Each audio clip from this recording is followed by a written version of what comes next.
अंबिकापुर के जिला पंचायत भवन में रेड क्रॉस सोसाइटी चुनाव के दौरान कांग्रेस और बीजेपी के बीच जमकर हंगामा देखने को मिला।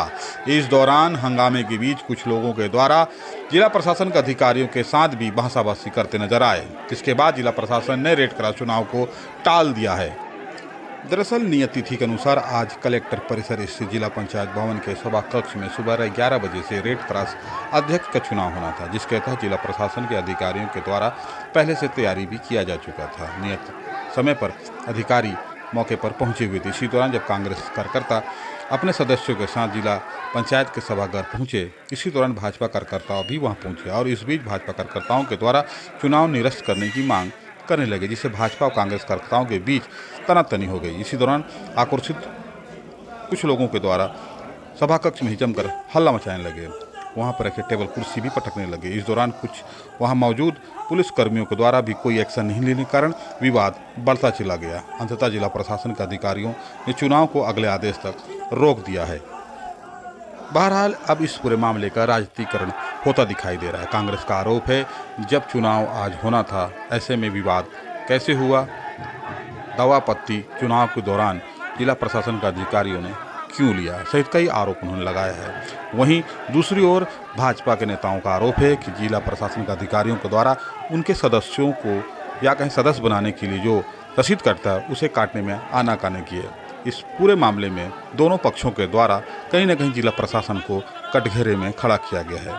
बहरहाल अब अगला चुनाव कलेक्टर के अग्रिम आदेश के बाद ही हो पाएगा। बहरहाल माना जा रहा है यह चुनाव 2 महीने तक के लिए टल गया है, लेकिन इस पूरे मामले में कहीं न कहीं जिला प्रशासन अब कटघरे में। अब देखना यह होगा कि आने वाले समय में सरकार इस पूरे मामले को लेकर अगला कदम क्या उठाती है। बाबा, आज चुनाव में काफी हंगामा हुआ, क्या मानते हो, क्या देखते हैं, पूरा मसला क्या है? आज रेड क्रॉस जो एक समाज सेवी संस्था है, समाज में अच्छे कार्य करने के लिए बनी है, उसका आम चुनाव था, आम सभा और चुनाव था। लगभग 750 सदस्यों की सदस्य सूची जारी की गई थी जिला प्रशासन के द्वारा। सारे नियमों का पालन करते हुए 3 नवंबर से, आज से लगभग 1.5 महीना पहले ये प्रक्रिया चालू की गई थी। दावा आपत्ति हुई, सूची हुई, भाजपा वालों ने रिक्वेस्ट किया कि हमारे सदस्य कम है, हमें बनाने का मौका दिया जाए। उस कारण जिला प्रशासन ने उनको 4 दिन की मोहलत और दी, तब भी सदस्य कम रहे उनके। और आज लगभग 500 सदस्य हम लोग के साथ यहाँ वोट देने आए थे, जिले के अलग अलग कोनों से, सीतापुर, मैनपाट, बतौली।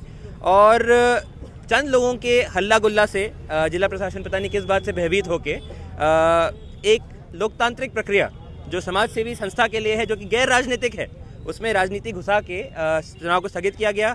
500 सदस्य वोट देने के लिए बैठे थे हम लोग के साथ। 750 की सदस्य सूची बनाई थी, जिसमें 100 लगभग रिपीट नाम थे गलती से। तो उसमें भी इतने बहुमत होने के बाद भी चुनाव नहीं होने दिया। हम लोग की तरफ से बात भी हुई कि एक मिल बांट के अच्छे से बॉडी बनाई जाए, समाज सेवा की बॉडी है, उस पर कोई जवाब नहीं। हल्ला गुल्ला करके, गुंडागर्दी करके, शासन प्रशासन का दुरुपयोग करके आज एक अच्छी खासी बॉडी जो हमेशा की क्या मानते हैं, क्यों क्या लापरवाही? देखिए, जो स्थगन आदेश है उसमें लिखा है कि लॉ एंड ऑर्डर के कारण हम स्थगित करते हैं, प्रतिवेदन भी दिया गया है। तो लॉ एंड ऑर्डर किसकी जिम्मेदारी है? मेरी तो है नहीं, वो तो प्रशासन की है। हम लोग अंदर घुसे, हमारा चेक नहीं किया गया कि मेंबर घुस रहा है, नॉन मेंबर घुस रहा है। हम लोग 11:30 बजे पहुंचे, 12 बजे के चुनाव के लिए कोई ताला लगा हुआ था सभा कक्ष में। 750 मेंबर की सूची है, 150 कुर्सियां भी वहां उपस्थित नहीं थी। तो ये कमी किसकी है? प्रशासन की है। और सबसे बड़ी बात ये है कि अगर वहां धक्का मुक्की हो रही थी, प्रशासन के लोगों के साथ धक्का मुक्की हो रही थी, पुलिस वाले खड़े थे, तो वो क्या कर रहे थे? तो इस पे अगला स्टेप यही है कि हम लोग ने अपनी तरफ से भी प्रतिवेदन दे रहे हैं कि अंतिम सूची प्रकाशित की जा चुकी है, 2 बार की जा चुकी है। इस पे फाइनल निर्णय लेके एक तिथि तय की जाए। एक अच्छी समाज सेवी संस्था है, इसको जागरूक लोगों को करने में, लोगों की मदद करने में काम आती है। कैंसर पेशेंट्स में, सिकल सेल पेशेंट्स में, कोविड के समय हम लोग ने कई अच्छे काम किए, बहुत अच्छा काम करने का मौका लगा। अच्छी संस्था है, इसमें राजनीति को ना लाएं, इस संस्था को अच्छे से बनाएं, चलाएं, लोगों के उपयोग में लाएं, यही हम लोग की कामना है और इसी पे हम लोग काम करेंगे। इसकी वजह से देखिए क्या है, हमारी सदस्यता सूची डीपीएम अभी एक भी जवाब आपत्ति में नहीं दी है, जितनी आपत्ति हम लोग लगाए थे। 498 तकरीबन 500 सदस्यों की सूची मैं स्वयं दे के आया था और डीपीएम ने कहा कि सर शाम को आपकी रसीद के लिए उपलब्धता बता दूंगा, आप शाम को रसीद कटवा दीजिएगा। हमने 14 तारीख को भी अप्रोच किया, 15 को भी अप्रोच किया, 16 को भी अप्रोच किया, लेकिन उसके बावजूद डीपीएम ने रसीद तक नहीं बताया कि कटेगा। आनन फानन में जब कुछ भाजपा के कार्यकर्ता और आम जनमानस ने प्रेशर बनाया तो 20 से 22 सदस्य रसीद कटी, बाकी सारी की सारी रसीद कांग्रेसियों की कटी।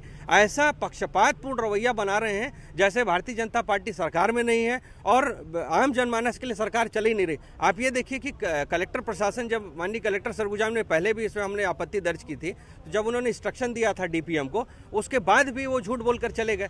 क्या कारण है कि वो झूठ बोल रहे हैं? संशय का विषय है, जांच का विषय है, और मैं इसके लिए राज्य शासन को शिकायत भी करूंगा कि इसके चुनाव के दृष्टिकोण से बिना पक्षपात के पारदर्शी चुनाव हो, आम जनता भी जुड़ सके, चूंकि सेवा का विषय है और हर एक आदमी चाहता है, चूंकि रेड क्रॉस के कैंप भी लगते हैं, ब्लड डोनेशन भी होता है, तो जब ये सेवा की भावना सबके लिए है तो कानून भी सबके लिए बराबर है। उत्तेजित होकर तानाशाही रवैया के साथ चुनाव नहीं लड़ा जाता है। हमने इसको स्थगित कराने की मांग की और कलेक्टर सरगुजा ने इसको स्थगित कर दिया। ठीक है, थैंक यू।